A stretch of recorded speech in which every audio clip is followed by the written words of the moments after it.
A washed-up celeb who lied to cops. Well, some new text messages revealing that is what Chicago's top prosecutor called actor Jussie Smollett before her office dropped all charges against him. Todd Piber joins us now live with some new questions surrounding Kim Foxx's recusal from the case. Good morning. Good morning to you, Heather. Not wanting to lose the entire spotlight on Mueller report week, the Smollett case back in the headlines with a whopper of an admission by the embattled Cook County prosecutor. You'll recall Smollett was indicted on suspicion of staging a hate crime attack. Charges later dropped, creating an outcry from the public and from police. Well, in text messages to her top assistant, Joseph Maggots, released in response to a public records request, Foxx writes, quote, "So I'm recused, but when people accuse us of overcharging cases, 16 counts on a Class 4 felony becomes Exhibit A."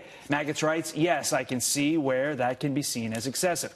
Foxx writes, "Pedophile with 4 victims, 10 counts," of course, a reference to her office's indictments against R&B singer R. Kelly.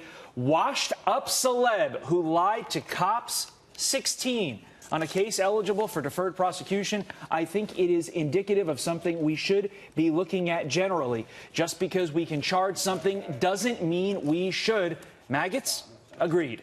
These texts raising questions of whether Foxx continued her role after recusing herself. Her office later pivoting argue that Foxx never really formally recused herself. I recused myself from the Smollett case out of an abundance of caution. But what most people haven't talked about is I did that under the advisement of our first ever chief ethics officer. We never had an ethics officer in Cook County. What I wanted to make sure when I started my term was that any decision that I made, even the appearance of impropriety, would be vetted by someone other than myself.